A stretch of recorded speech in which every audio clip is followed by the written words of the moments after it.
Whenever the laws of any state are broken, a duly authorized organization swings into action. It may be called the state police, state troopers, militia, the rangers, or the highway patrol. These are the stories of the men whose training, skill, and courage have enforced and preserved our state laws.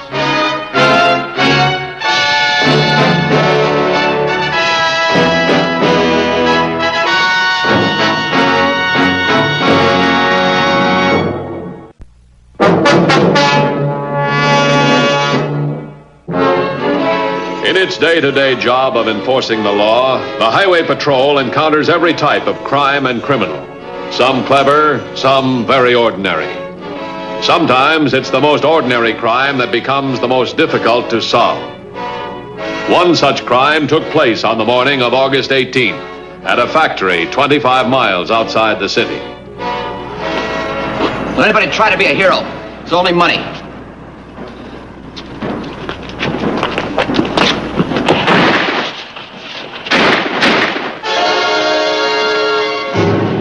Gene, help! Gene! Gene Wee! Just a moment, please. Mr. Matthews, you'd better take this call. Thanks. It's Matthews. What's that? Ross Industries. Description of the car. Green panel truck, no signs. How many men? Right, thanks very much. The only way you can get to town is on 60. Set up a roadblock, Hartwell and 3 corners. Every available unit out there. I'm going to the factory. Yes, sir.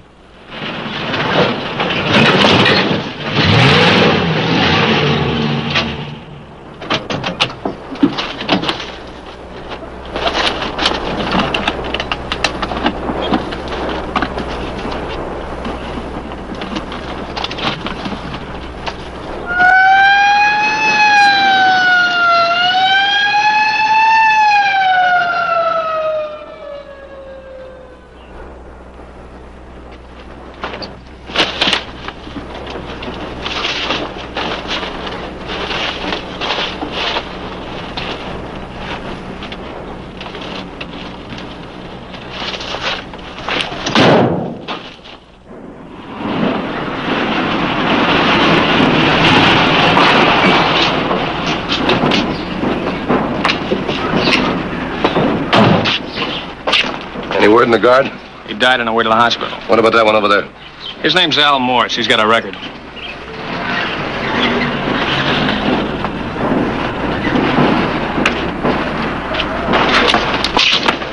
Who was your friend, Al? Gene. I don't know his last name. Where was he going? Who was he going to meet? I don't know.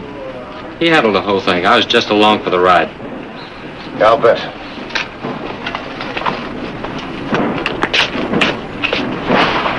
Who was here beside the guard? A woman, assistant to the paymaster, but she got pretty hysterical. Couldn't give much of a description of the other guy. Give me what you got. She said he was an ordinary-looking man, about 30, 5'10" to 5'11", brown hair. Oh, one other thing. Hey, what? He had a dark denim jacket on. He ripped the right sleeve as he grabbed the satchel. Well, at least we got a description of the getaway car. Let's see how the roadblocks are making out.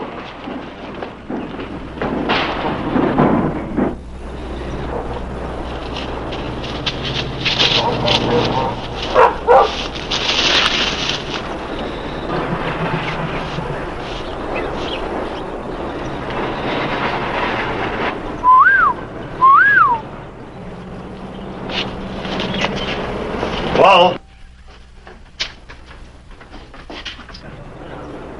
He's here. That was his whistle. I know. I heard. Get the trap door open.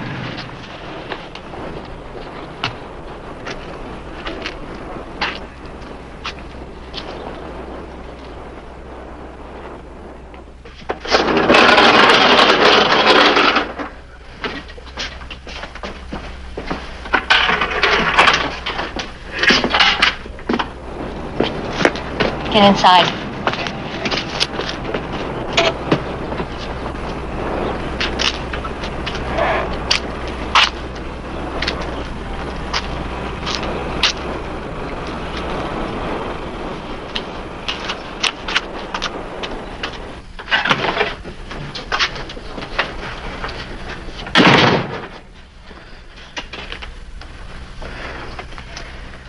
You know, it went off like a dream. Yeah. Well, we'll talk about it later. Get down in the basement. All right.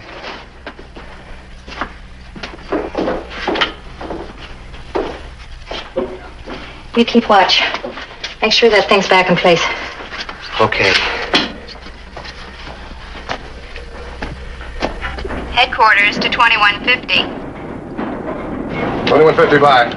Panel truck answering description of getaway car located on Old Farm Road, 2 miles west of Sunview. Car deserted. I'll be right there. 10-4? 10-4. You know where that is? Yeah. Hop in.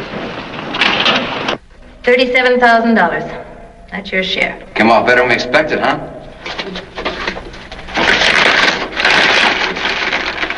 Too bad about Al.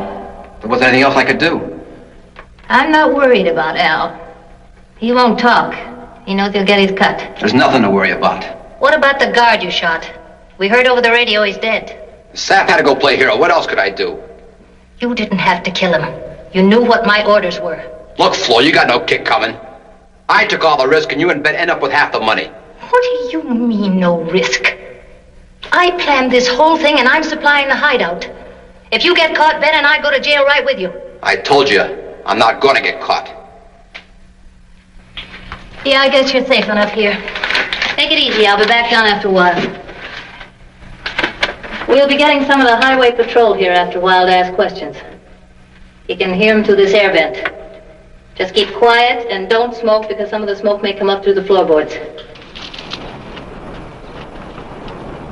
Anything from DMV yet? No, they're still waiting for the report. Climb in, see if it starts.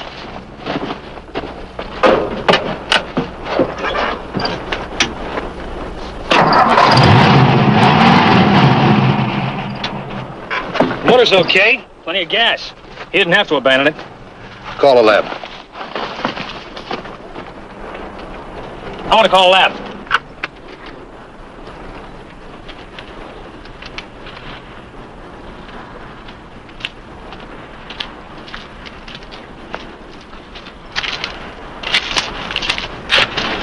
No tire tracks at all. We couldn't have been picked up. Let me see that map of yours. Let's see. There's where we are. You see the heavy brush starts back there. Goes over the mountains about 5 or 6 miles. Anything else back in there? No, nothing. Anyhow, I couldn't get through there without leaving a track. Couldn't miss it.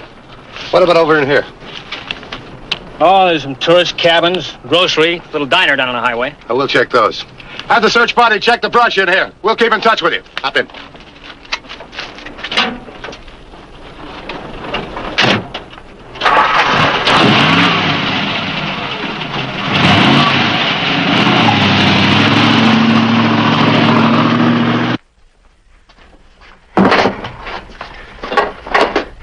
I don't like the idea, Flo. It's the way it's gotta be. He's too dangerous. Why don't we just get him out of here by tonight? Keep your voice down. Patrol will be out in full force tonight. Figuring he's hiding in the woods waiting for Doc to make his break. Yeah, but this way... This is the alternate plan in case we needed it, Ben. He's too hot. The longer we keep him down there, the more danger it is for us. But he's got a gun.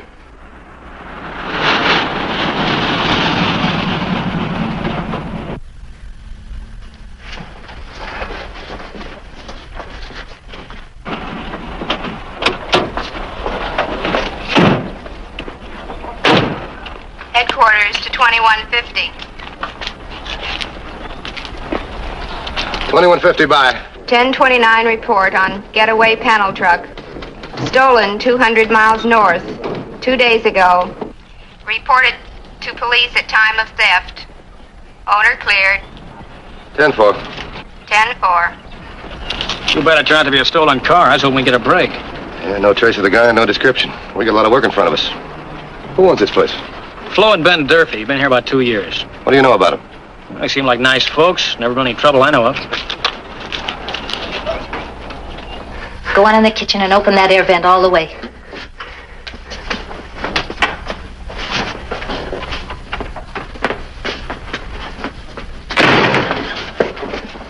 Hello, Clay. Flo? We heard about the factory holdup on the radio. Any word on the guy that got away? We're checking. This is Mr. Matthews of the patrol, Flo Durfee. How do you do? How are you? Tell me, anybody been here in the past couple of hours? Yeah. There's a young couple, but they've been in here before. They go camping 2 or 3 times a year. And a truck driver named Scotty. Makes this run twice a week. Any strangers been in there? No. It's kind of slow here on weekdays. Where's Ben? In the kitchen. Ben? Hi, Clay. Ben? Ben, this is Mr. Matthews of the Highway Patrol. They're looking for that guy that pulled the factory holdup. Haven't seen anybody. I've been keeping watch since we heard about it. Is there any place around here you could hide without your knowing it? Not very well. There's only the kitchen and our rooms in the back. Would you like to take a look around? I sure would. Come on. Thanks.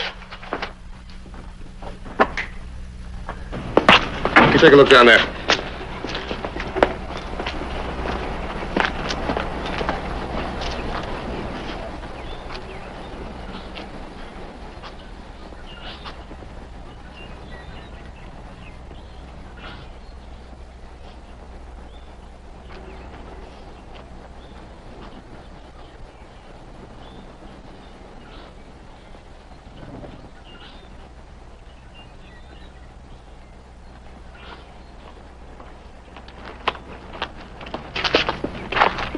Be hard to hide around here.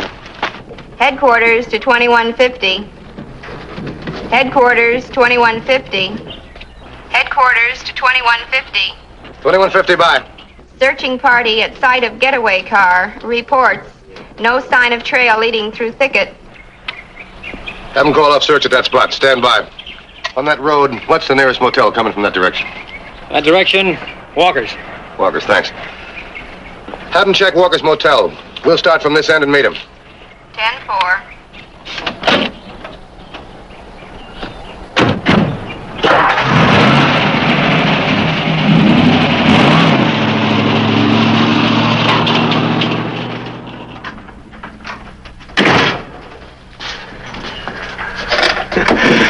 It went off all right. They'll be back. Once they've checked out the other spots, they'll be back here with a fine-tooth comb. And I am going to have Gene all ready for him. I still wish we didn't have to kill him. Self-defense, Ben. We're going to be heroes. Who knows? We may even get a reward.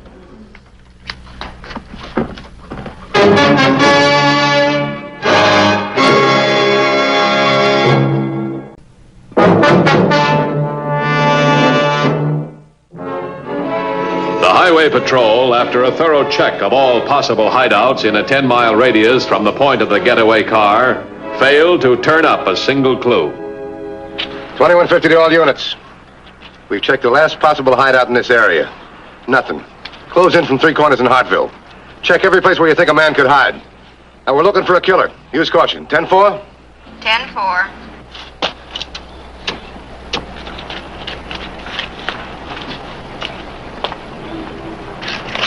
We had a pretty tight net spread for him. I don't see how we missed him. There's 3 ways. 1, he's hiding with somebody who's cooperating. 2, he could be hiding in the brush waiting for Doc. 3, somebody picked him up where he ditched his car. Well, we checked that area. Couldn't see a sign of another car. Let's check it again. Thought you might be hungry. Yeah, thanks. I heard those guys from the patrol. You handle them fine. I told you there's nothing to worry about. That's right, Gene. We got nothing to worry about at all.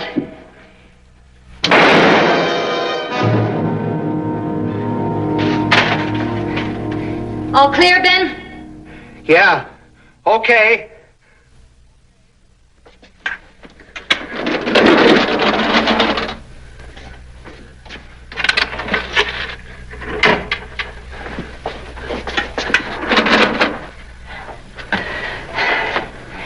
Here. Leave that open. Why don't we just keep him down there? Oh, Ben, use your head.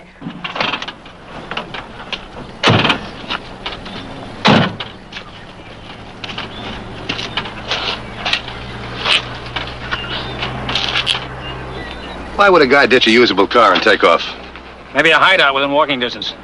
And if the cops are after you, walking distance would be within a mile. Here's his gun. All right, get his share of the money. Better they don't find anything on him.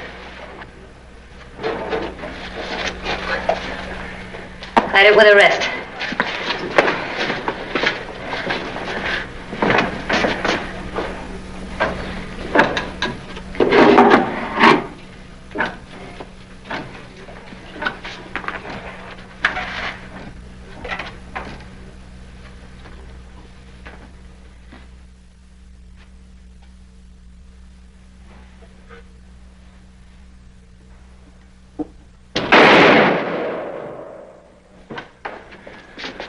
What was that for? We've got to prove self-defense. He came in here. You were in the front. He heard me in the kitchen and fired a shot. I shot back and got him. Okay. Drag him over here a little bit.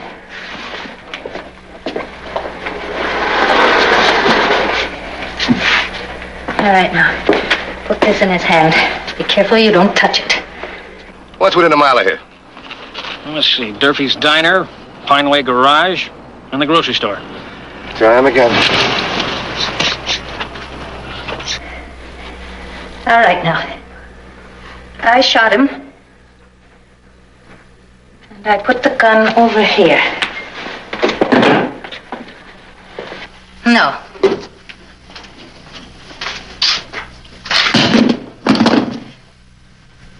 There, that's better. A woman would do that. She'd drop it on the floor after she realized what she'd done. Okay, Ben. Give me a dime. Maybe you better wait a little, Flo. Look, I can't stop shaking. That's good, honey. That's the way law-abiding citizens are supposed to act after they've been forced to kill a criminal.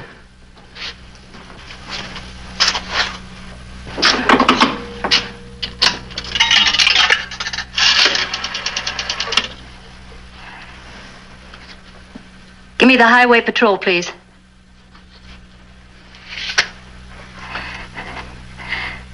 Hello, is this a patrol? This is Flo Durfee at Durfee's Diner. Well, something terrible's happened here. You know the man you're looking for?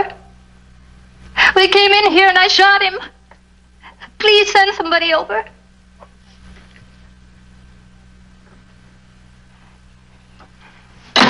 Attention all units. Attention all units. Report from Durfee's Diner. Man believed to be Ross Industries holdup suspect.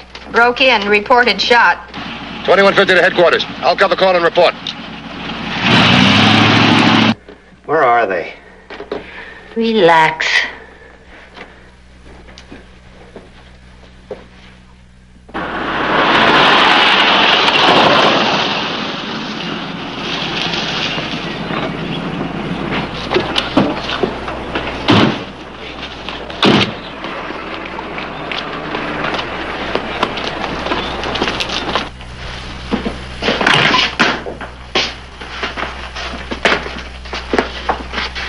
Check him.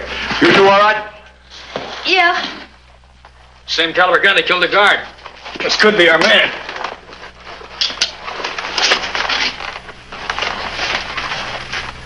Name's Gene Rogers. Description fits. Sure does. Right down to the rip in the sleeve. Have any money on him? Just a couple of bucks in the wallet. Could have stashed that payroll someplace else. We'll call the coroner. Right. Mrs. Durfee. Can you tell us what happened? Well, I was in the kitchen and someone came through the front door and Ben was tending the counter. I heard a voice say, "Raise your hands and don't make a sound." So I started to come through the kitchen door and he shot at me. I grabbed our gun and I came out here and I saw that man standing there with a gun and I shot him. But I didn't mean to kill him. Caller's on the way. Thanks. Anything you can add to your wife's story? I don't know. It all happened so fast. He came in the front door, is that right? Yes, sir. Was his gun drawn? Well, like Flo said, he said, "Raise your hands." Then he saw the kitchen door start to open. That was when he shot. Mm-hmm.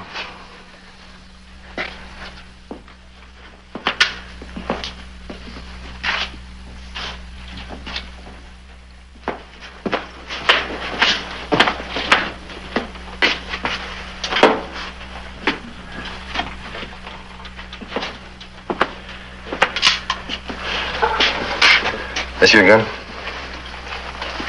Yes, sir. I've had it all these years for protection, but that's the first time I ever had to use it. He fired from over there, is that right? You were awful lucky.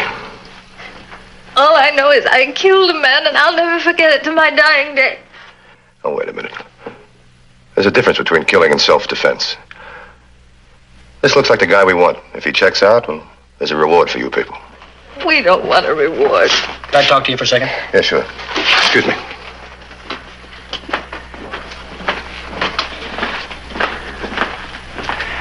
Something went wrong. What? Something doesn't make sense. Maybe the lab boys will have the answer, but I don't get it. What are you talking about? Well, the bullet that she fired went clear through the body. There's no trace of it. You sure? I checked every inch of the wall back on where he was standing. No sign of a bullet hole. A .38 slug leaves a pretty good mark. It sure does. Well, it could be a ricochet. Let's look around for a mark. You start over there, I'll work here.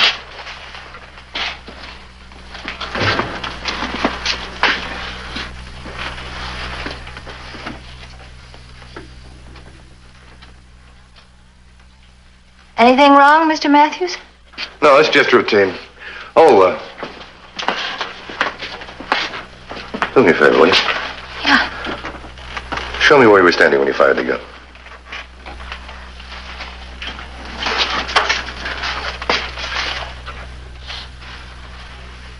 This is where the man was standing? Yeah. Only maybe forward a little, closer to the counter. Yeah, just about there. About here. And what did you do? I came out here, and I shot him. And thanks. Let's take a look outside, see if we can figure which way he came from.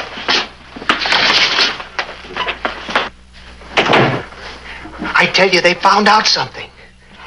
They couldn't have. I've thought of everything. Yeah? Then what were they checking the walls for? They're looking for something.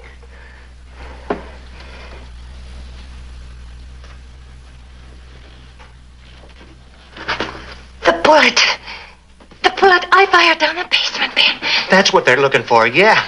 They can't find the bullet that killed him. Go get the other gun and the money. Hurry up. What do you think? The way it looks, he wasn't killed in there. Why would he give us that story? Unless they were tied in with him.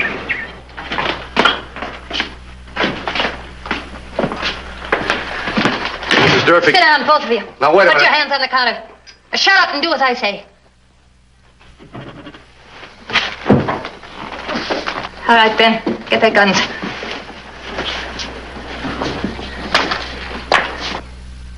All right, get the trap door.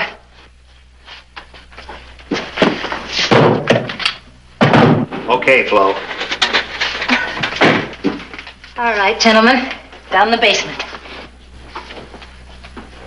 Come on.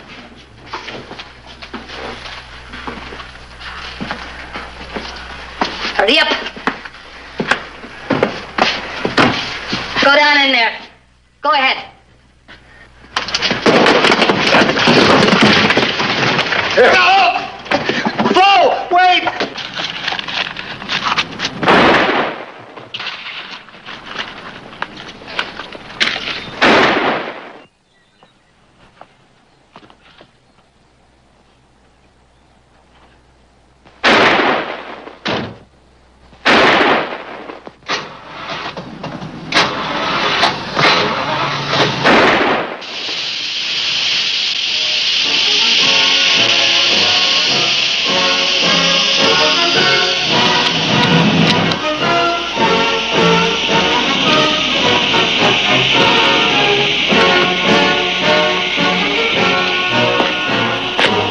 I'll call another car. Okay, we'll be inside. Flo, I told you it was too risky. All she ever cared about was money. What woman doesn't?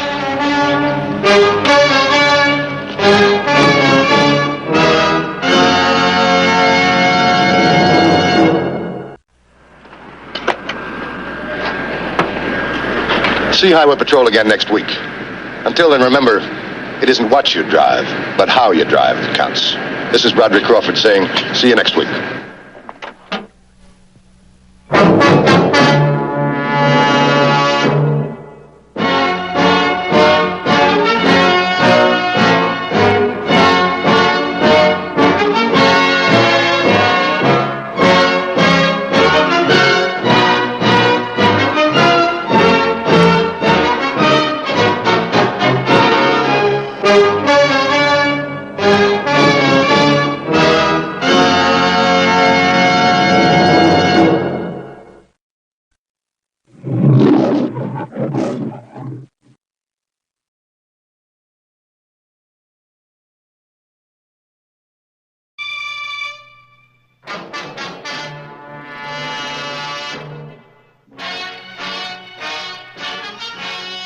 called the state police, state troopers, militia, the rangers, or the highway patrol. These are the stories of the men whose training, skill, and courage have enforced and preserved our state laws.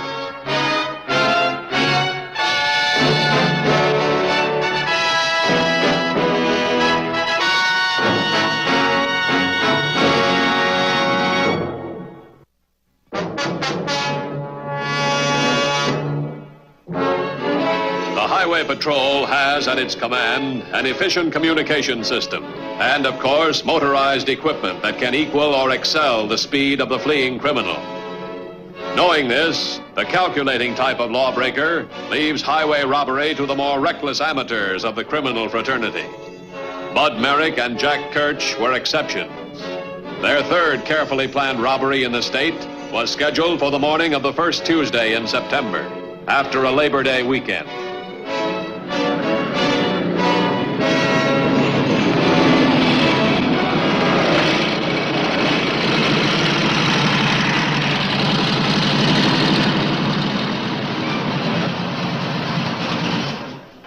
Partner's out back. He'll take care of you. You'll do. Sorry, I gotta get into town to the bank. Charlie back there will take care of you. Just go out the back door there and you... I'll take that. Now turn around and walk back there.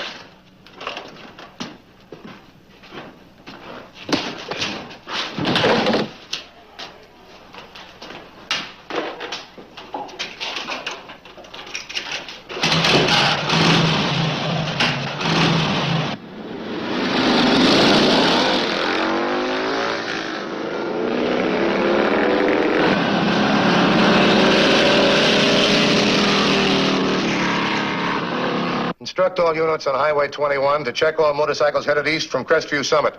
Order 3212 to the intersection of 21st and Garvey. Yeah, that's right.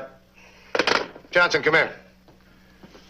Two guys on motorcycles held up a garage. They're headed east. Motorcycles. That's right. Could be the same pair that pulled those other two jobs. Happened about 5 minutes ago. And Crestview Summit? That's right. Well, even going 70, they can't reach Garvey Road under 10 minutes.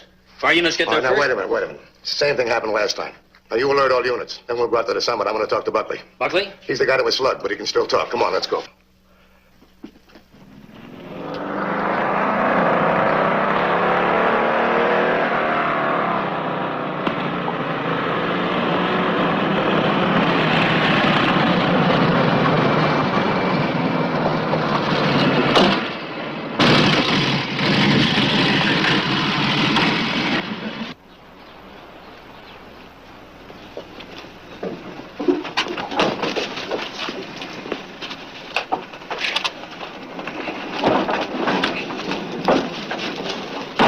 How'd it go?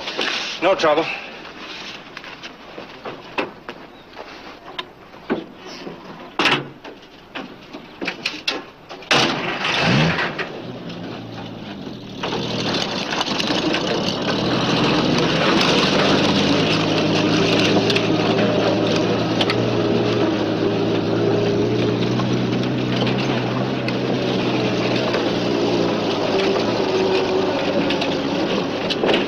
Mr. Buckley, I'd like to go over a few points with you. You never saw these men before. No, Mr. Matthews. Of course, I might have, but they was wearing goggles. It was hard to tell. This guy that slugged you, how big do you think he was? Oh, I'd say 5'11", maybe 180 pound. What about the other one? A little taller, around 165 pounds. Was there anything distinctive about the clothes they were wearing? No, just about like anybody be dressed that works outside, except for the goggles. On their jackets, was there any insignia? No. 3 units checked in, no sign of the suspects. 3212 stopped one cycle at Garvey Road, had 2 people on it. Did you hold them? Let me talk to them. No, these weren't the suspects. It was a young Marine and his girl. Oh. We'll put out the descriptions you gave us. You might have to come to the office and check some pictures. Thanks very much, Mr. Buckley. Come on, let's go.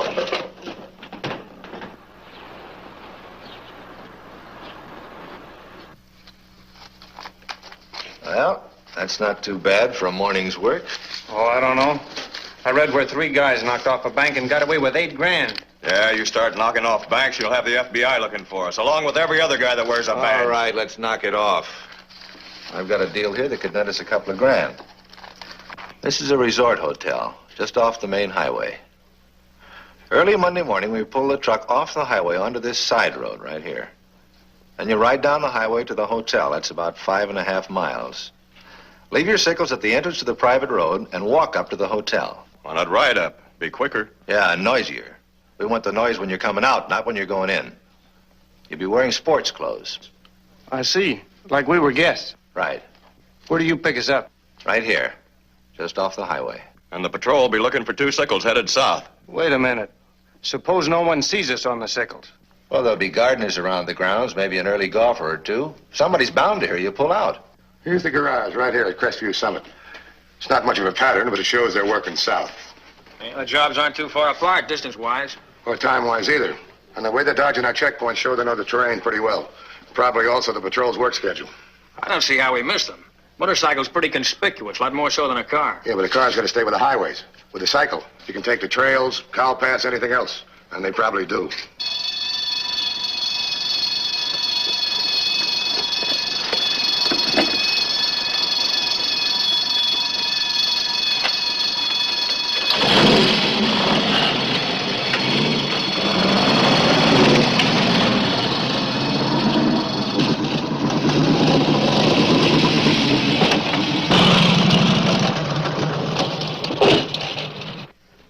This just came in. 2 men robbed the Del Amo Springs Hotel a few minutes ago. Got $2,500. Headed south on Highway 70. On motorcycles? Yeah, hotel caretaker saw them pull out. Same description Buckley gave us, only this time they were wearing sports clothes. Oh, here's Del Amo. If they stay on 70, one of our units can intercept them.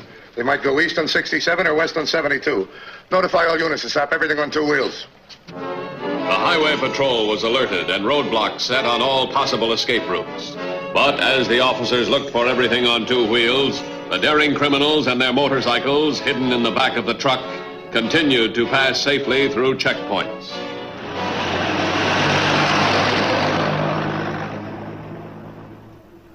$18.05, what's your 1020? 1805 at intersection of Highway 72 and Darrell Road. All right, stop all. I repeat, stop all motorcyclists. Any doubt, hold for further interrogation. 10-4? 10-4. In the last 8 hours, every motorcyclist has been checked clean. They could be 200 miles away by now, unless they're hiding out. Yeah, there's another possibility. These guys pull a job, and they roar away loud and conspicuous. That's the last anybody sees them. Until the next job. Yeah. It beats me. We've had every unit on the alert for them. Wait a minute. We've been on the alert for motorcycles, and only motorcycles. Oh, brother, did I make a mistake. You can hide a cycle in a panel truck or any other kind of a truck. Well, in that case, it wouldn't have to go more than a couple of miles from the robbery point. Yeah, we've been working in a small area. Have them check all passenger cars. Do you hear me? All passenger cars. These guys could switch to one. Somebody else could take the cycles away for them.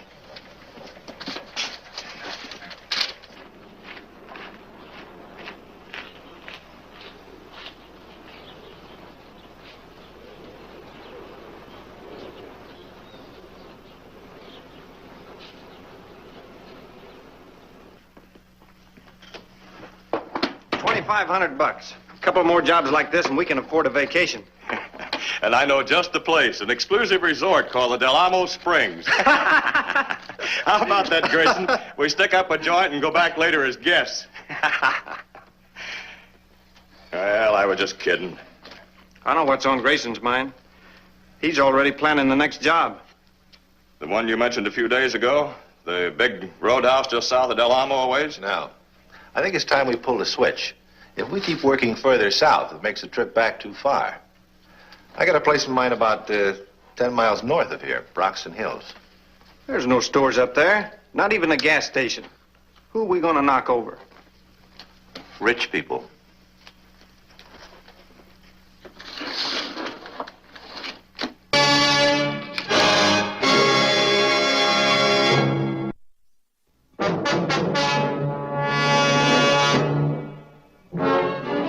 While the Highway Patrol had no direct evidence of the means used by the bandits to escape the patrol's careful road checks, the repeated success of the criminals pointed to one strong possibility: that some other vehicle was employed to conceal the bandits and their motorcycles and enable them to elude capture.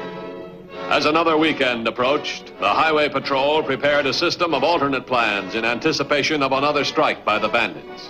We're pretty well covered from Moorfield to Barrington if they stick to their pattern. And we expect them to hit some business place Monday morning, get the weekend take. They hit the first gas station in the middle of the week. Let's not get in a rut by assuming what they will do. One of these guys is a slugger. Let's get him before they're wanted for murder. All right, you got it clear now. Right. 13457 Crown Road. Kirsch keeps the maid quiet while I make old man Weber open his safe. And don't let him bluff you. He keeps 8-10 grand in the house at all times. That's besides his wife's jewels. Are you sure that ex-chauffeur knows what he's talking about? He's reliable. He's never given me a bum steer yet on all the jobs he's been fired from. And look, Merrick, no real rough stuff, see? Not until you get the cash in your hand. You understand? Yes, I understand. All right. Get going.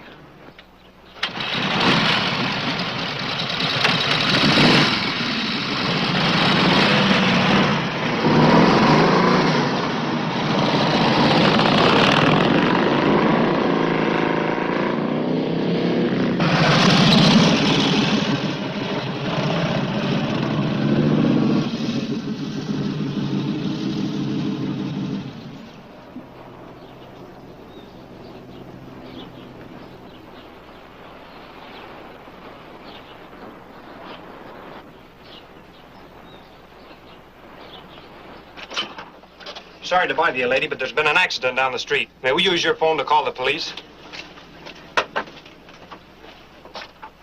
Dispatch all available units to the Broxton Hills area. Stop and hold all motorcycles. Stop and hold all vehicles, passenger cars included. Trucks, everything. Yeah, that's right. All of them. The motorcycle boys? Yeah, the same ones. They got a new MO. They robbed a house on Crown Road. They got 5 or 6 canyons they can use to get out of there. Let's get up there.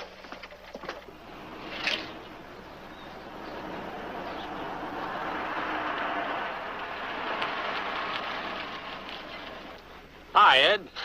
Out of gas? No, tank's full, Grady. Look, you see anybody on a motorcycle? No. Something wrong? Yeah, 2 men on cycles robbed a house up on Crown Road about 10 minutes ago. We're trying to get them before they get down out of the hills. You really got a job in your hands. These roads up here are like a rat maze. Yeah, telling me. Well, hope you get them, Ed. You seeing it, Grady? Yeah, boy.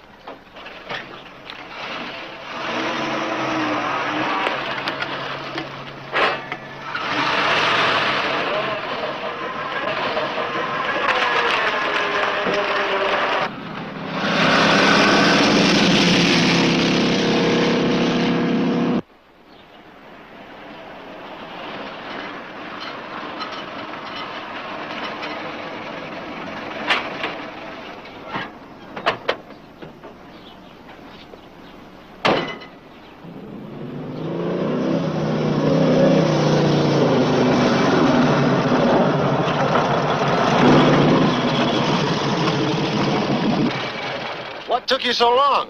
We took the wrong turn, but we got it. Nearly 10,000 cash and all the jewelry. Never mind that. Any trouble? Well, I had to slug old Weber.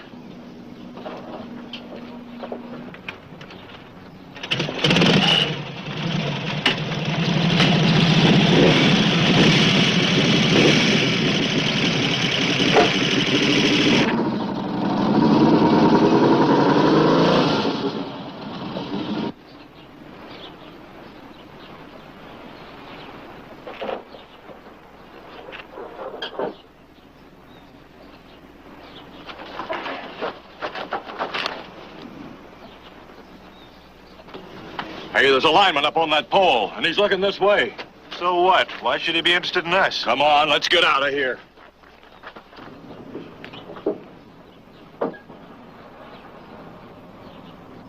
That's right.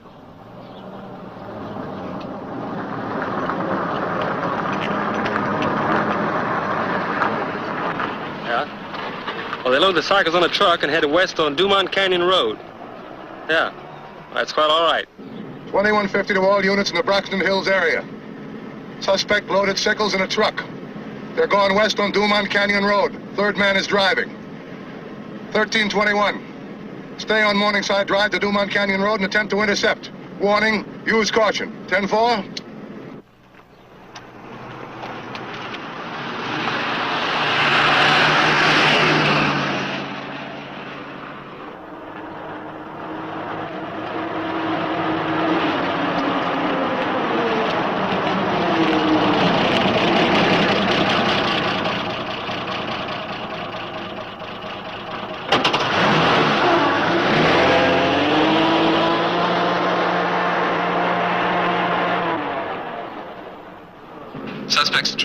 Dumont Canyon Road onto Fire Road, 200 yards east of Morningside Drive. I'm now pursuing suspects.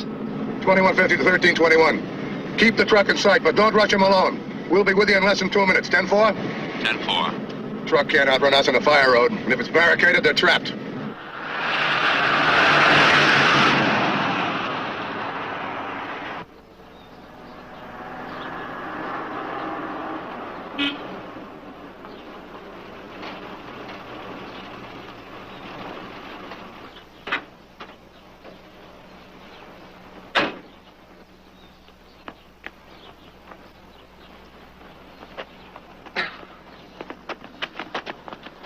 I turned off to dodge a patrol car. Couldn't take a chance of getting stopped.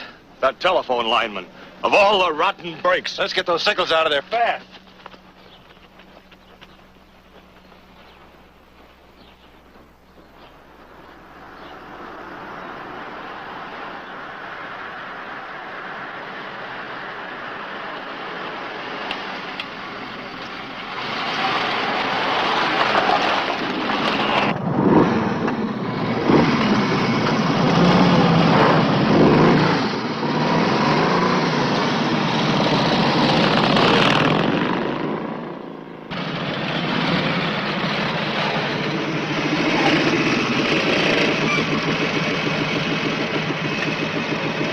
One leads to the highway. Maybe both. Maybe neither one. If we pick a dead end, we're trapped. They'll be busting through that barricade pretty quick. Somebody's coming up from down there. We better take the left for it. Wait a minute. Wait a minute.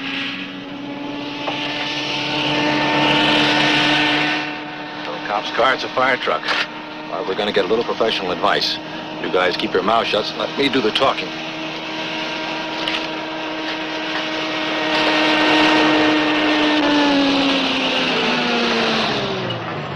Hey, fella, just a minute.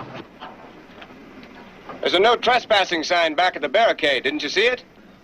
Yeah, but we thought that cable was just up there to keep the cars from blocking the road. Well, it means everybody.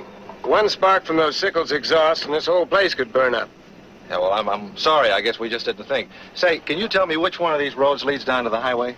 Well, this one will, but it's about 2 miles. Be quicker to go back the way you came. Yeah. Well, thanks. Give me a hand.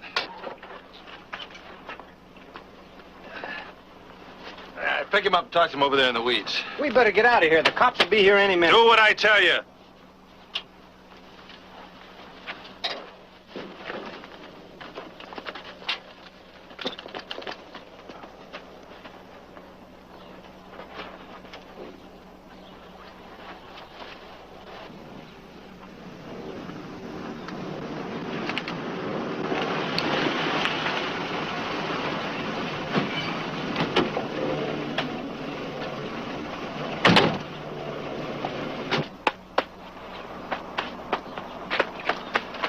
I'm going to take this fire truck right back to the barricade. You going to try to run right through the cops? Sure, this fireman's cap and jacket will get me through. Listen, you two guys take your sickles and go down this road. By the time I finish talking to the cops, they'll be looking for you every place but the right place. I'll meet you at the farm.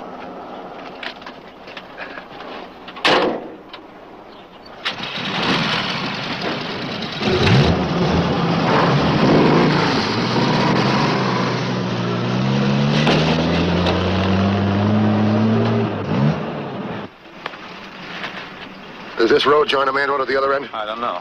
Chances are they don't either. This cable's got us locked in. We can't radio the fire station. We're on different frequencies. How far is the station from here? 4 miles up the road. All right, shoot the lock off. You can get better accuracy than that. I come with a snub nose. Take cover. That metal's going to fly like shrapnel.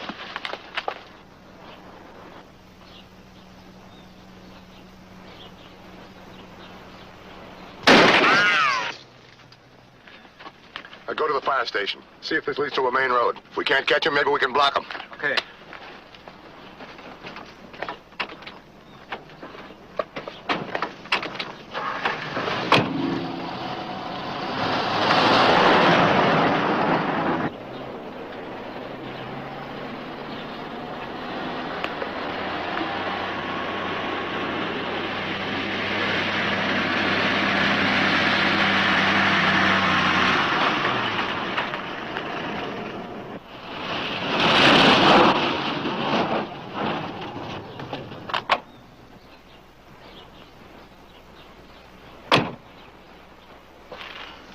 I'm Matthews, Highway Patrol. We're looking for 3 men on 2 motorcycles. Did you happen to see them? Sure did. Just a minute ago, I told him to get off the fire road. Did they keep going on this road? Yeah. Back a ways down the road, there's a fork. Take the right fork. That'll lead you down into Fern Canyon Road. Mountain Fire Patrol, engine number 26388. How far down the canyon? Well, that's hard to say. Mountain Fire Patrol, engine number 26388. Give me a rough idea. Perhaps I can get a couple of units to stop them. Let's see, Fireman Davis, engine number 26388. Check with your dispatcher. They call the fire station. One of the men down. Let's talk. Let me use your system. Come out of that car. Right now. Your hands right over your head. High.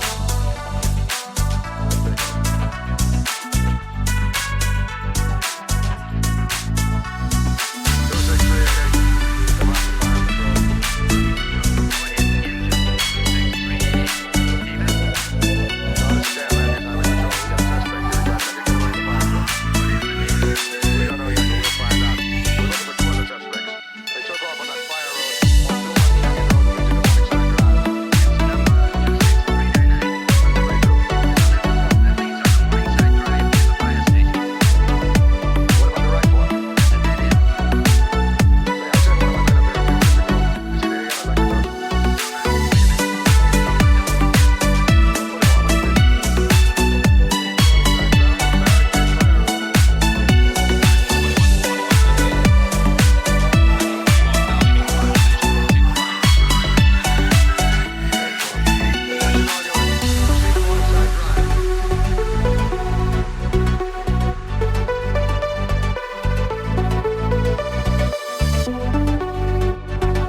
Face each other.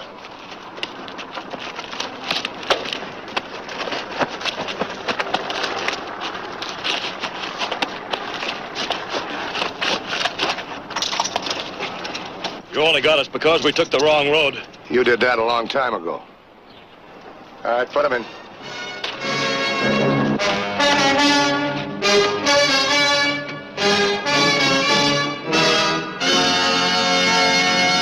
Next week's Highway Patrol story is a very unusual one. I hope you'll be with us. Until then, remember, it isn't the car that kills, it's the driver. This is Bradley Crawford saying, see you next week.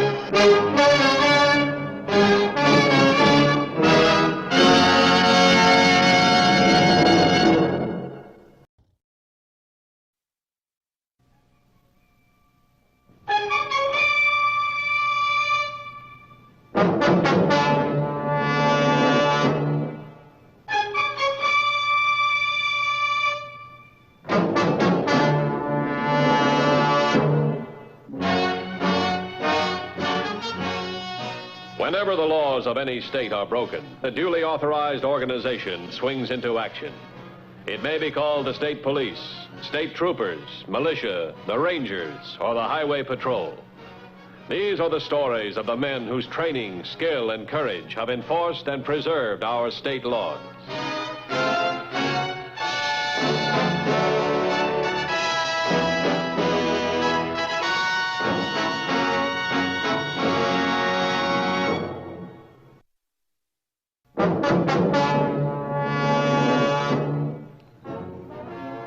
An important function of the Highway Patrol is to maintain the safety of the road, to prevent accidents causing injury or death.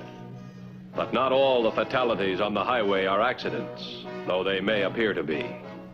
During harvest time, the patrol encountered an accident that started with the driver looking for a hitchhiker.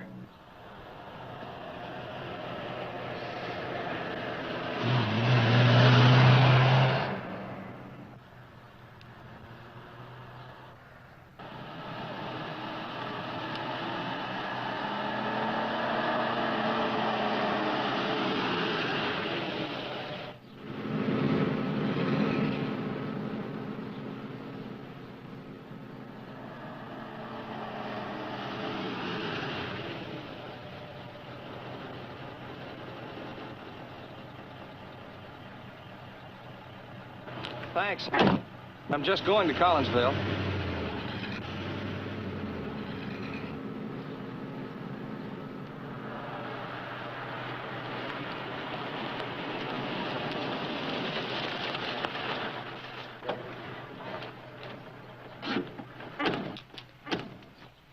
Nothing wrong here. No! No!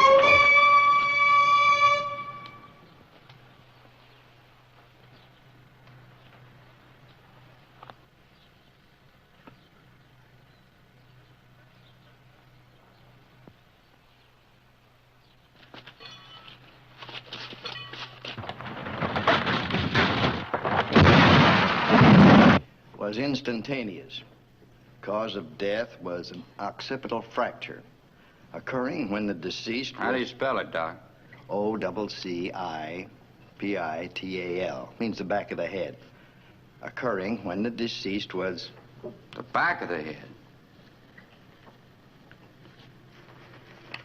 Maybe I'm filling out the wrong form. Doc, the guy went through the windshield. Forward.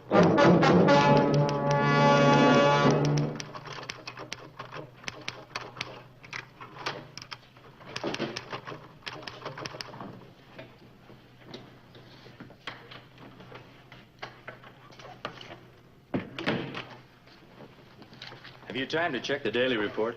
I'll be with you in a minute.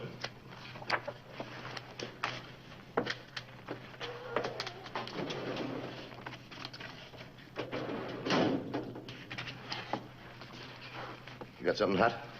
Looks like a murder, only we're supposed to think it was an accident. All right, let's have it. Car hit a tree. Victim's head went straight forward into the windshield. But he died from a blow on the back of the head. We reconstructed the accident, and it would have been impossible for the victim to have received such a blow in the crash. What else? We figured he was clubbed with something heavy and blunt. Maybe a tire iron. Then propped behind the wheel of the car, which was crashed. About 4.5 miles north of Collinsville. What's his name? We don't know. No driver's license? Yes, he had one. John Curtis. It's been erased and rewritten. It's a pretty good job, too. Not quite professional. Let's find out who this guy is. Send his fingerprints to Washington for a make. Ask the lab boys if they can bring this back with the original name and number. Anything else on the body? Well, just this, an ID card from an insurance company. Urban Casualty and Life Assurance. In case of injury, notify William Ferguson.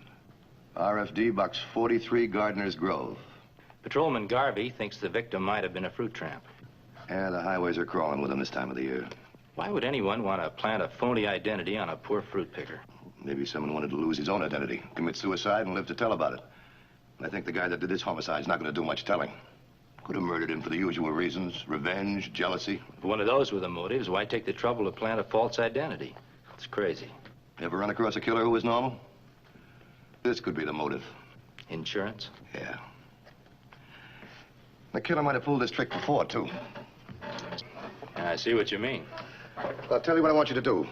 Get me a report on all vehicular fatalities that occurred in the past 12 months that have any similarity to this one.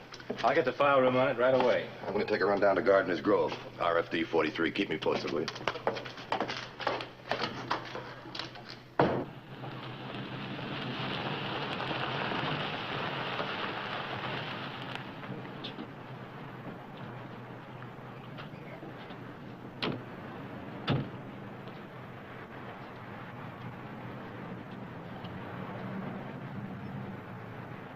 No, don't know anybody named John Curtis. How about William Ferguson? Afraid I can't help you. It's funny you'd give this address. Well, look here. Guess it's about the biggest unofficial post office in the whole state. How come? Most folks come here have no permanent homes. What are they, migrants? Yep, fruit pickers. They gotta have some place to get their mail. It's good for your business, too, huh? Sure, brings them in here. Good for them, good for me. Don't suppose I can remember everybody comes in here for mail. Do me a favor, will you? Take a look and see if there's anything there for Ferguson. Nope, nothing here. I'll tell you what. If he comes in, have him call this number. Tell him I got news for him. If it is news for him. Hold on, here he is.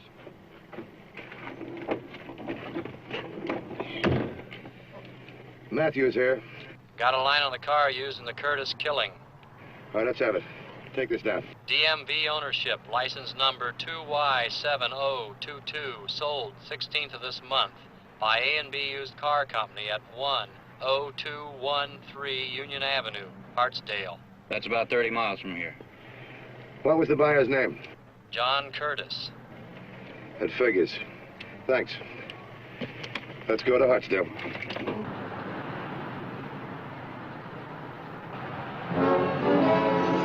The A&B Used Car Company in Hartsdale was checked out. The owner remembered the sale of the 1938 dark blue convertible, but was not able to describe the buyer. 3153. 3153, bye. 3153, what's the 1020 of 2150? 2150, bye. 2150. 2 fatality reports similar to the case you're on in almost every particular. Yeah, I was afraid of that. I'll 1019 in about 30 minutes. Have the reports ready on my desk when I get there. Tell them to keep digging, will you? 10-4, 2150. We better find this character and fast.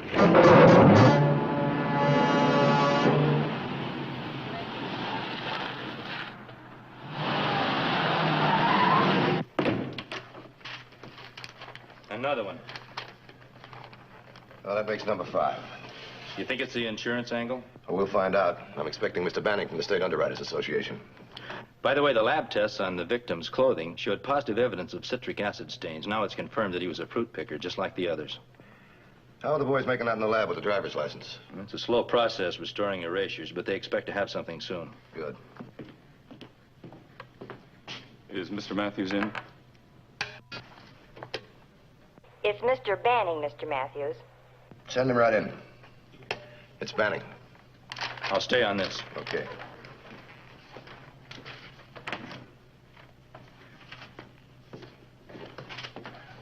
Hello, Mr. Banning. Sit down, won't you? Looks like you hit it right in the button, Mr. Matthews. They all had insurance, all 4 of them. There's been a 5th one turned up since last time I spoke to you. They were all migratory workers, and though they were insured by different firms, they seemed to have one very important thing in common. I'll bet I know what it is. All 4 beneficiaries had the same mailing address. Right. Same address, different names. But I'll bet my bottom dollar that all 4 of those beneficiaries are one and the same party. And you'd win your bet. What kind of policies were they?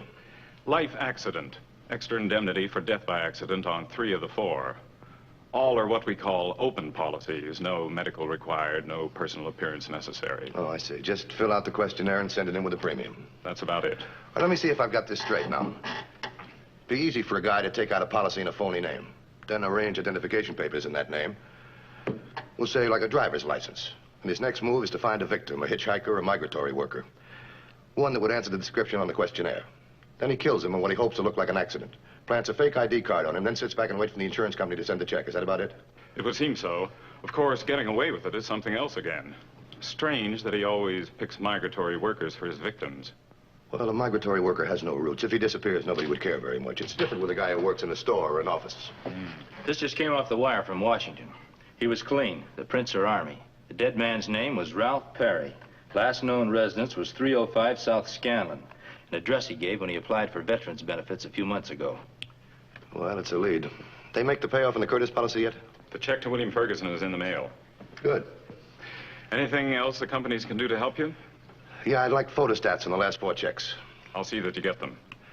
I'm going to pay a visit to South Scanlon Street. Put a stake out in that RFT number.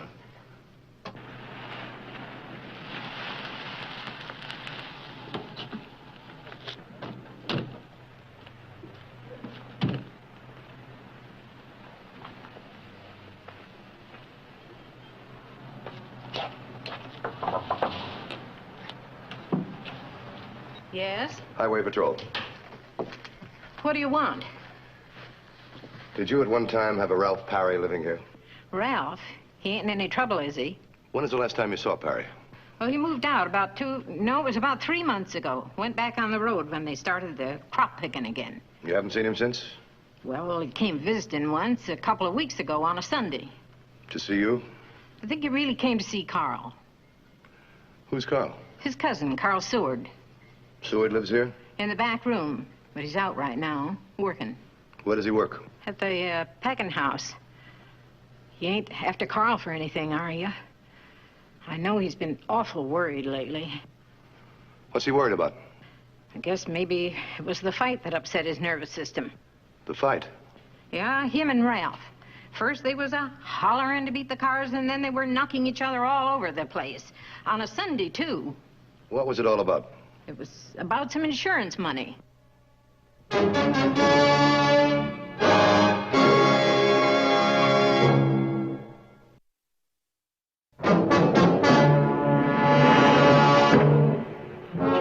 Carl Seward was the first important lead to turn up. As the landlady had said, he was at work at the packing house in an outlying suburb. You got a guy working here named Carl Seward?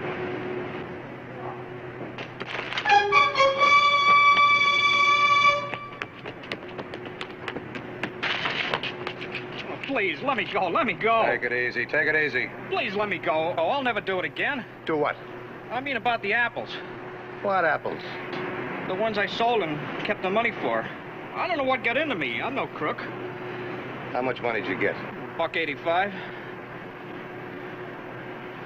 You gonna take me in? I'll get back to that. I want to ask you some questions about Ralph Parry. Ralph? That's right. I understand you had a big fight with him. Oh, we were always fighting. You know how it is with kinfolks. You fought about insurance money. What was that all about? Oh, Ralph, he wanted to borrow some money. Said he knew where he could get a good deal on a motorcycle. He's crazy about motorcycles. Me, I wouldn't give you nothing for one. Go on, go on. Well, I didn't have any money to lend him, so he got sore, that was all. What about the insurance money? Oh, well, I got a little life insurance. Not very much. I guess I'm not worth very much. But, well, Ralph, he wanted me to cash it in and lend him the money. I told him nothing doing, because I figure when a guy goes, he should leave something behind, even if it's just a little insurance money. Ralph kept insisting, hmm? Yeah. Man, did he get mad. I couldn't see out of this eye for a week. But maybe next time I'll get a good shot at him. There's not going to be a next time, kid.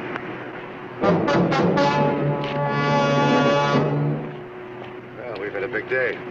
Chase a killer and wind up catching a guy who's been stealing apples. Yeah. It's Matthews. The lab raised the original name on the driver's license. Okay, go on, go on. Henry Willett. Gardner's Road address. Don't tell me. RFD 43. Okay, we'll take a run out there. Call me if anything breaks.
City, and I had a few extra bucks in my kick. So you went to driving school. They use good equipment to those schools, don't they? All the latest stuff. Well, sure. They were all brand new, with all the latest gizmos. Look, you wouldn't know where you might have lost your license or who might have found it, would you? No, it must have just slipped out of my wallet. You think somebody might have stolen it from you? And leave all the money? Hey, look, why is my driver's license suddenly such a hot subject? All right, forget it. It's not important. What was the name of the driving school you went to? The Anderson School of Driving. All right, thanks. You better stick around for a few days, Willis. We'll probably want to talk to you again. Oh, sure, I'll stick around. So if you can't find anybody else to take this fall, there's always good old reliable ex-con Willis you can grab. Like I said before, if you're clean, you got nothing to worry about.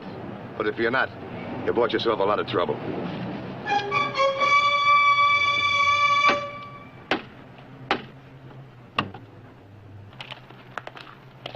Look, call headquarters. Tell them to call the Anderson School of Driving. I want to check on the equipment they use. Especially the car that Willis used for lessons. I'll be inside. Right. 2150 to headquarters. All right, Mrs. McLean. Goodbye. Find Hank Willis all right? I found him. Pretty tough character, eh? I've met tougher. It's a nice car you got out there. Is it yours? She will be when she's paid for. Suppose Hank Willis the fellow you're looking for? I'll know soon enough. Here you are, Chief. Here's the information on Willis you wanted. Hope it's what you're looking for. Well, things are starting to make sense. Time to wrap it up? No. This tells us exactly the man we want, but it's not evidence. Won't hold up in court. So we're still with it? Yeah, I'm afraid so. Unless the pressure gets too much for our boy and he makes a break for it or tries to pick up an insurance check. Either way, we got him exactly where we want him. Think he might? I don't know. It's hard enough to predict what a normal person will do. You know something? I think they spotted Peterson. That's why they haven't picked up the check. I'm going to pull him off that stakeout.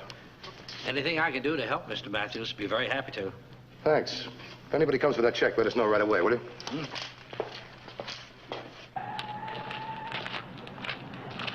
I don't get it. The only thing that info I gave you says is that Willis learned to drive in a car equipped with an automatic shift. That's right, and the car used in the killings were old ones, all hand shifts. Well, that means Willis isn't a killer. That's right. But in the store just now, you said that... I said what I wanted Hutkins to hear, that's all. We know positively that Hutkins is the only man connected with the 5 murders. And all that in the store just now is an act, huh? That's right. Hutkins is our man, and I think he is. He's going to make his move. He's going to try and make us think Willis is the killer. Come on, let's move, Peterson.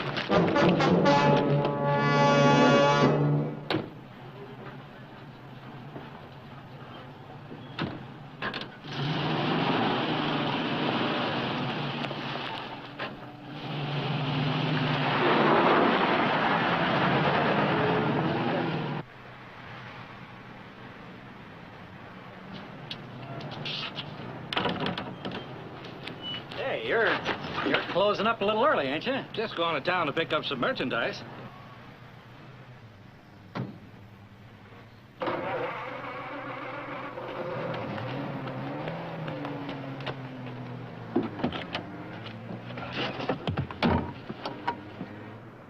(2669 to 2150). 2150. 2669. Man answering description of Henry Willis seen getting into Hutkins' car and driving off with Hutkins. 2150 to 2669. What is your 1020? 2669. Northbound on Highway 42, a half-mile north of Hutkins' store. All right, stay with him. We'll catch up to you. Now, let's go. There's a man's life at stake.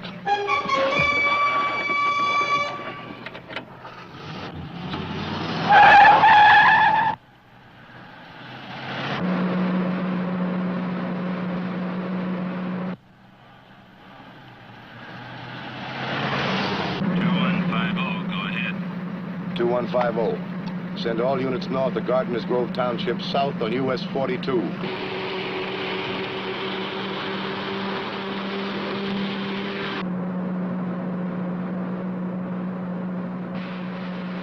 Units south of Hutkins' store are to proceed north. Intercept a green special sedan 1955, license number 2Z33201. 2 men in it. Use caution. Repeat. Use caution. One of them is a killer.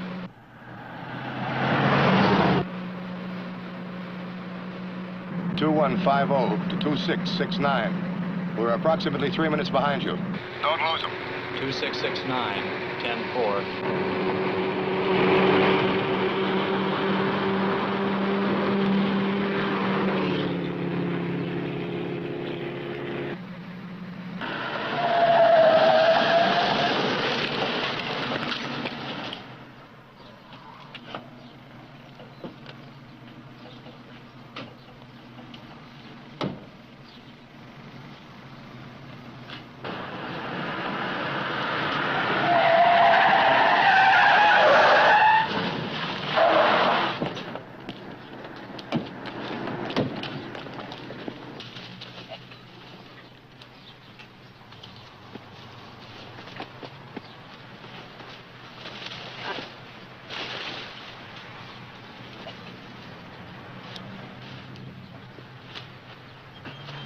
He was trying to kill me, to keep me from telling that it was him who came after that insurance company letter.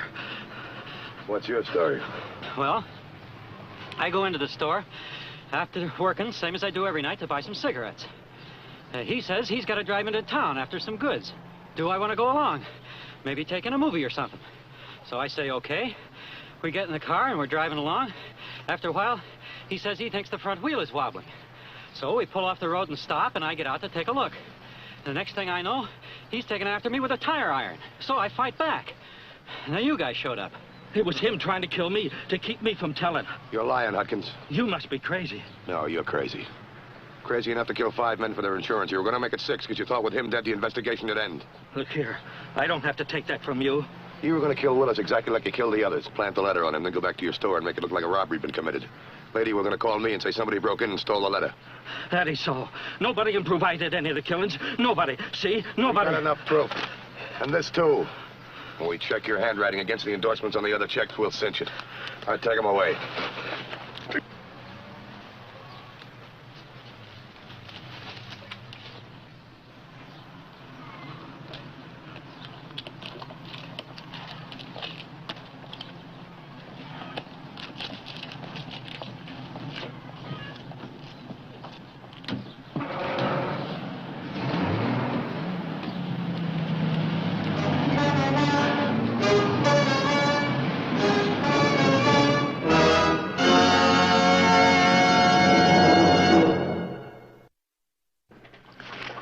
Next week's case, handled by the Highway Patrol, is a very exciting one.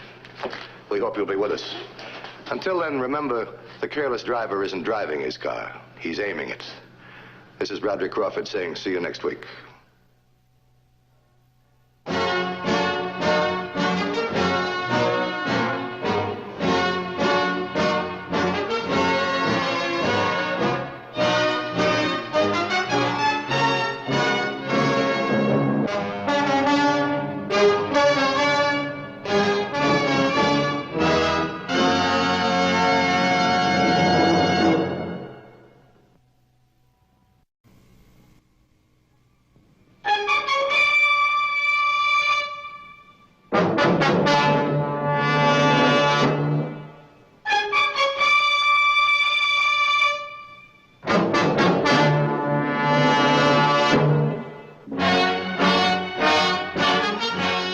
Whenever the laws of any state are broken, a duly authorized organization swings into action.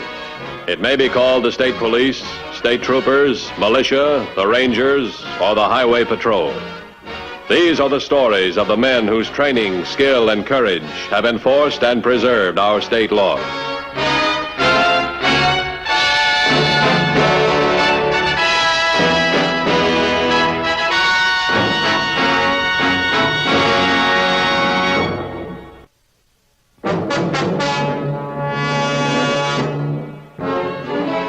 The safety and protection of those innocently caught up in the activities of criminals is as important to the law enforcement officer as is the capture and punishment of those criminals. On September 9th last year, what started out as another robbery of a store created a unique and dangerous situation for the Highway Patrol.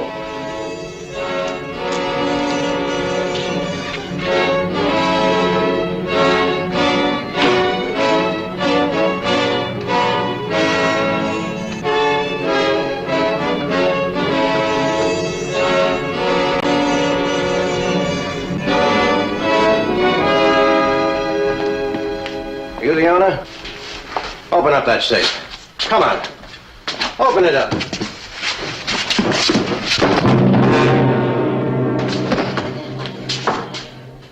You shouldn't have done that. Well, he shouldn't have grabbed my arm.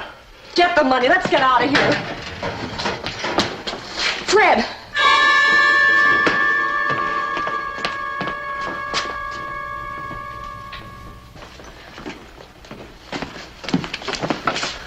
Wait a minute.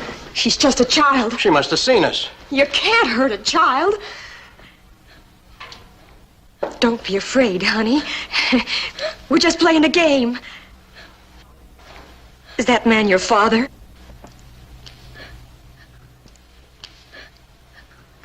You don't have to be afraid of me, honey. I'm not going to hurt you. And I won't let him hurt you either. Fred, do you see the way she's looking at me? Like she's trying to read my lips. I don't think she can hear us speak.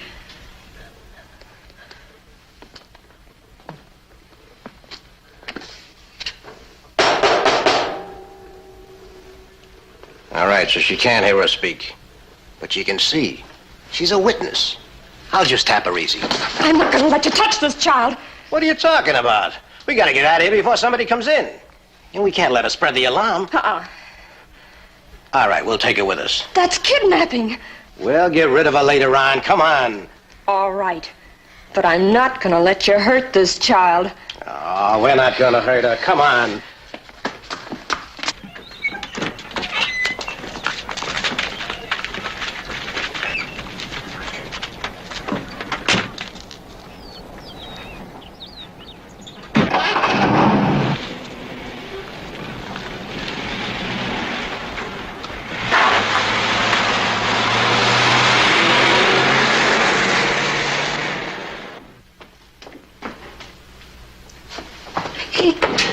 Peter, what happened?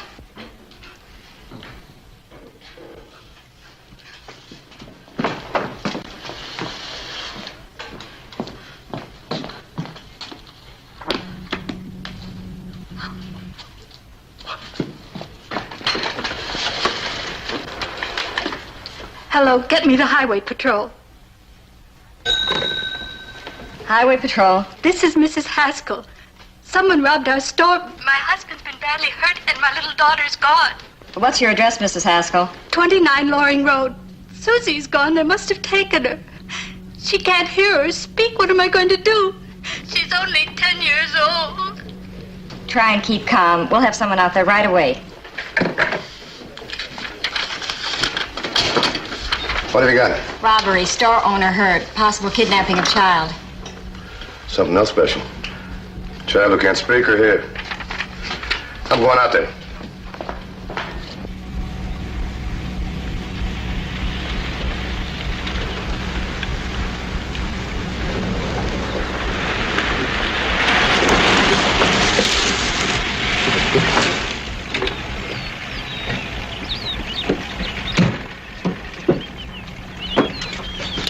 Why are we stopping here? This is as far as we go. I'm not going to take the kid any further. Now, come on, get out. What do you think you're going to do? Come on.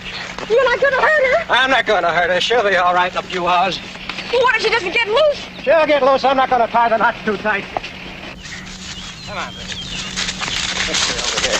She could die out here. Oh, Fred, listen to me. We're only about 4 miles from the store. No one saw us. Let's take her 20 miles away. It'll take her long to get back. Besides, you know she can't talk. She looks like a pretty smart kid. Look, maybe she can write. Maybe she can lip read. I tell you, we don't want any witnesses until we're way out of this area. Fred, wait a minute. What's the matter with you? I can't help but think of our own little girl. She would have been about her age. If she hadn't have died, we wouldn't be leading this kind of life, always running away. We would have had a home, a decent life. All right. All right. You can't leave her here in the woods. You gotta take her back to the highway where she can be found. Then what? If the police stop us, they'll be able to identify her easily. They're probably searching every highway and byway right now. But they may not know she's missing yet. Hey!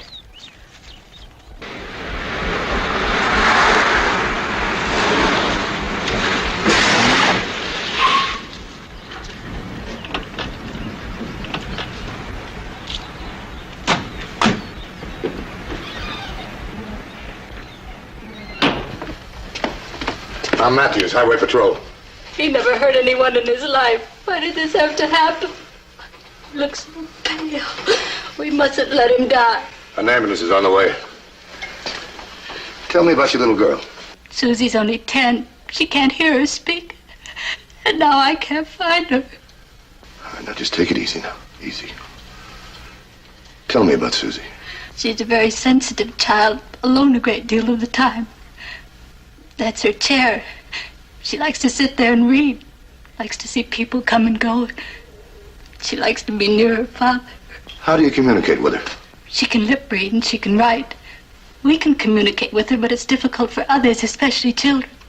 Do you think they could have taken her with them? Well, if she saw what happened, they'll probably hold her as a hostage. I'll be right back.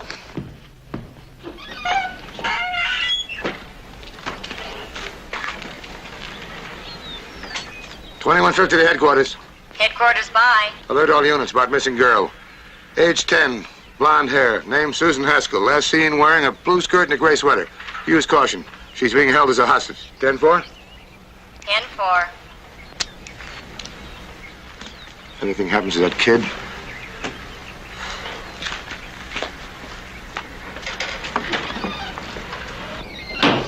the ambulance will be here any minute. Any news about Susie? Oh, don't worry, we'll find her.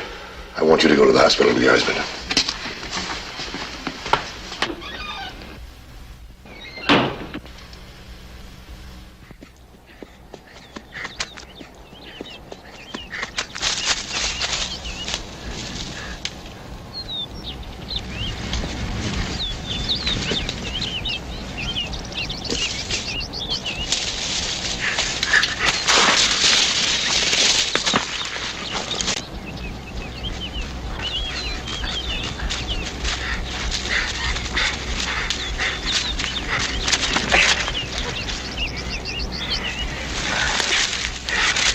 Don't you ever do that again.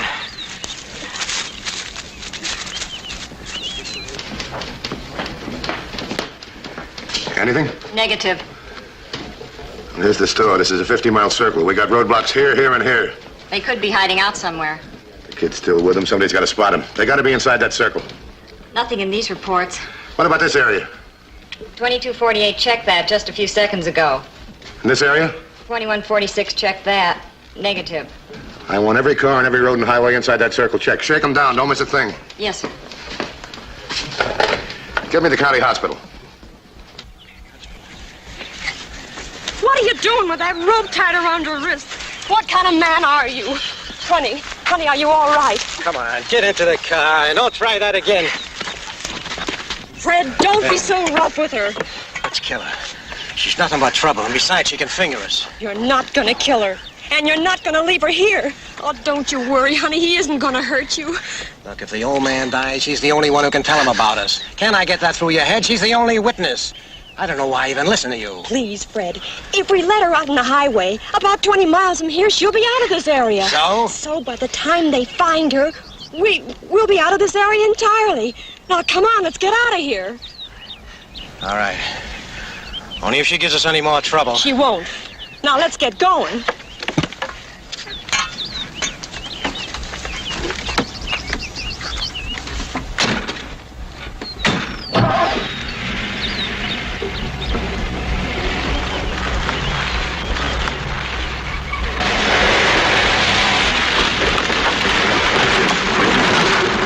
What have you got? Nothing. Nothing. Kid's father's still in the hospital unconscious. All we know is the kid's disappeared. We're not even sure she's with him. She has to be. Is she alive or dead or what? One of our units will spot him. Before or after they killed the kid? You know something? We don't even know what we're looking for. They only had some kind of a lead.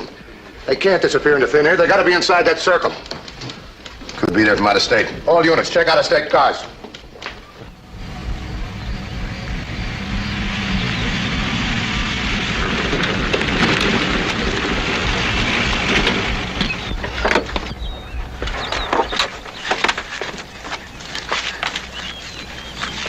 Don't be afraid, honey. You're safe now. Now we'll have to stay on this dirt road. Show her how to get back on the highway. Hurry it up. We got time. It'll take her a couple of hours to walk to the highway. Come on, hurry it up. When we go, follow us.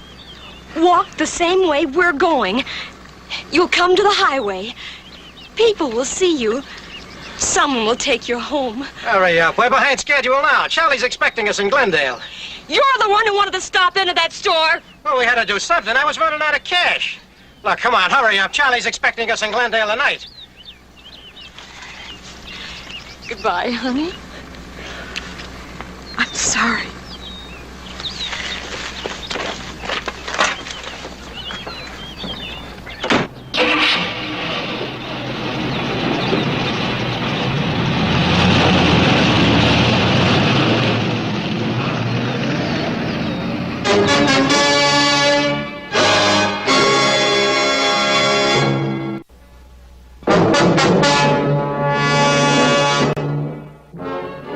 All roads and highways within a 50-mile radius of Haskell's store were checked in an all-out search for the missing child.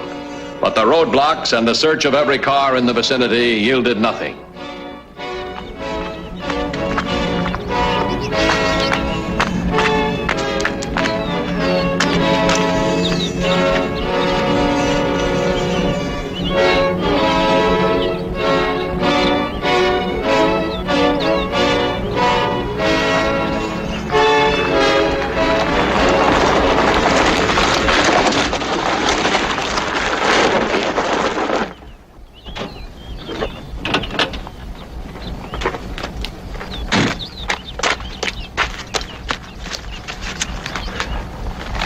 Hello, honey.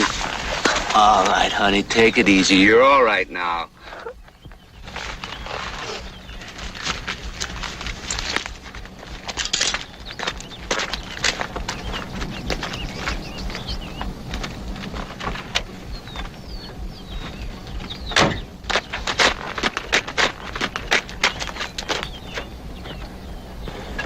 $31.78 to headquarters. Headquarters, bye. The doctors think Haskell will come out of the coma soon? Call me as soon as you can talk to him. Right. Stand by. 3178 found Susie. Picked her up on the highway. He's standing by. I want to talk to him. How's the girl? Is she all right? She's all right. They didn't touch her. You're sure? Looks like she's walked on a dirt road. She's been crying and she's upset naturally. But she's okay. Could you get any information out of her at all? No. What's your 1020? Highway 65. Near Lane Crossroad, about 40 miles outside of Glendale. Glendale. Oh, I know a little restaurant just outside of Glendale. It's called the Roadside Cafe. Take her there. Get her something to eat. I'll meet you. 10-4? 10-4. I'm glad she's been found. So am I. Cancel the APB on Susie. Set up roadblocks all around Glendale. Pick a couple of mugbooks out of the file. We'll try them on Susie. How about a chart of license plates? Yeah, that's a good idea. I'm going to talk to Susie's mother. Attention all units.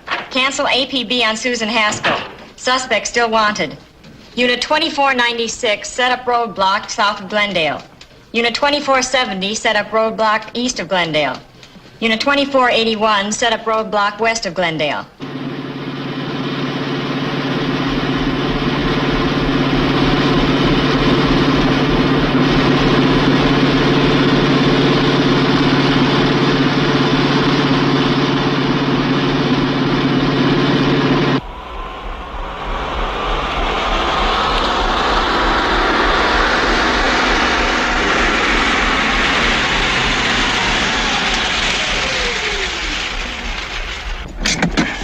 I'm still worried about that child. I could never live with myself if anything happened to her. Nothing is going to happen to her. I'd like to go back where we left her. What? I'd like to make sure she's safe. Look, if they find her, we're not safe. That's what you ought to worry about, us. I know, Fred, but that poor kid. Look, I'm telling you, she'll be all right. You're just upsetting yourself about nothing. So forget it and let me call Charlie.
He's inside and okay.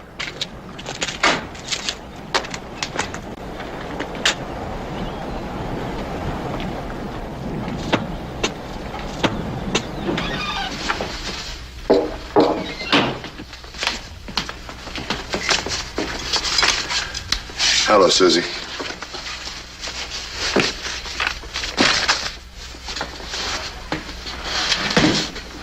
I'd like to help you.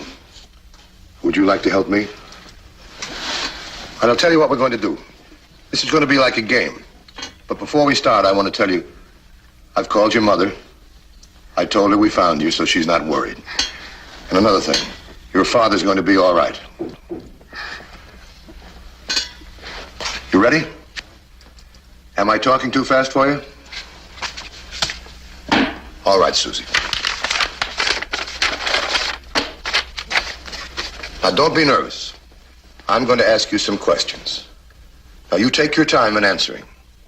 I know you can lip read, so answer yes or no by nodding your head or shaking it. Now, if we don't understand each other, we can write on this pad. Did you see what happened? Did you see them hit your father? How many people were there? 1, 2, 3...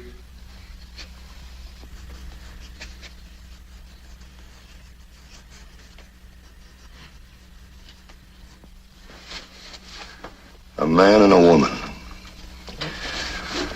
Susie, I have some pictures I want you to look at. Now, I know that you won't be able to find the man or the woman, but I just want to know what kind of people they are.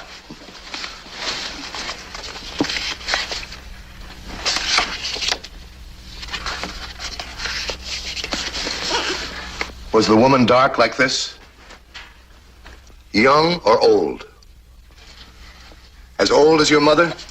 Susie, do you know their names?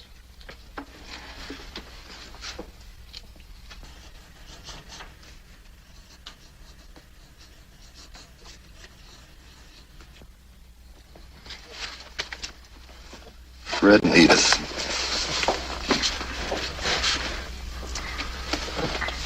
What are you trying to tell me?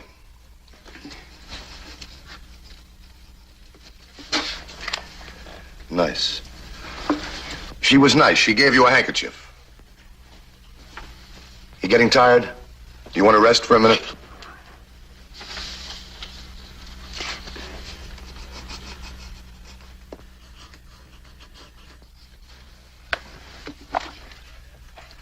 Your dad's going to be all right. What kind of a car were they driving? Was it a small car? Or was it big? Was it a sedan? A convertible? A station wagon? Station wagon. What color was it? Blue? White? Red?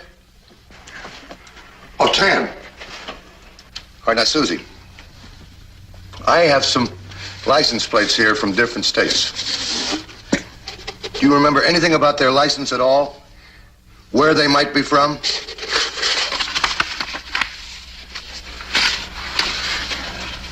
Oh, California.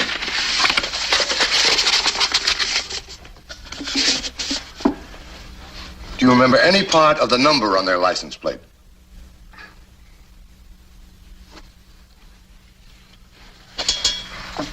.32. These the first numbers?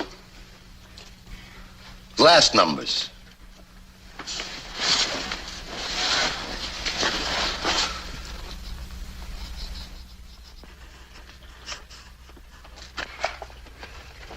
Glendale.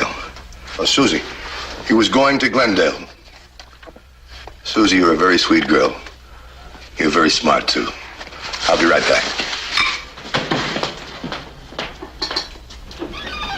Suspects are a man and woman. They're driving a tan station wagon, California license. Last two numbers are 32. Woman's first name is Edith. Man's first name is Fred. They believe headed towards Glendale. The woman is dark-haired. Harper, you go patrol the area. Yes, sir. Set up roadblocks all through that section. Dennis, notify the Glendale police. Right.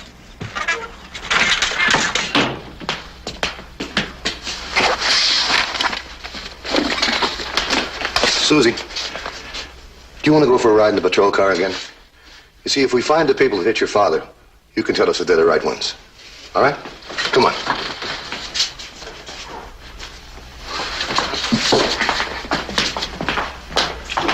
$21.10 by. Relaying message from hospital.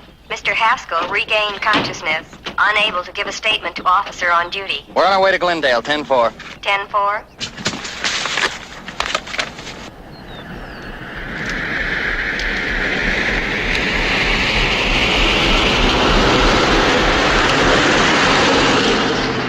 Let's get out of here.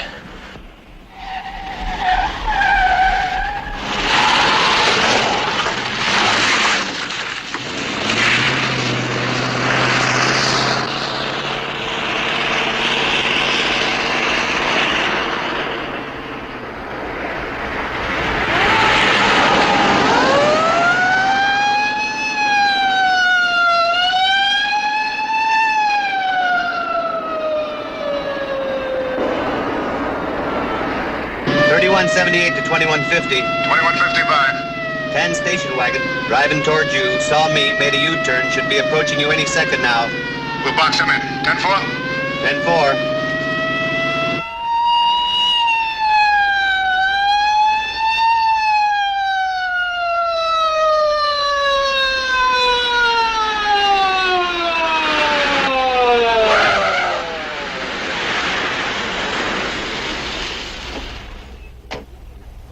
It's all your fault. I told you not to fool around with that kid. Yeah, come on, get out. Come on. Drop your gun, it'll do you no good. You'll have to shoot half if you want me. Susie, get back in the car. Susie, do you hear me? Get back there.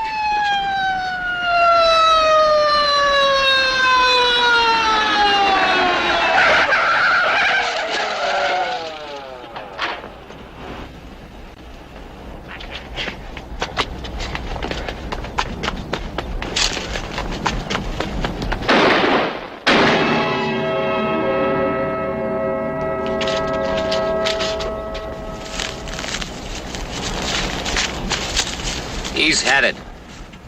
It's all yours. Yes, sir.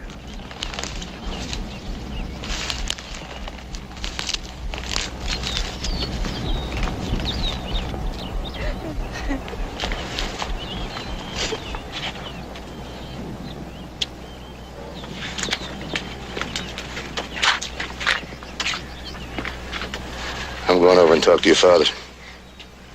You want to go with me?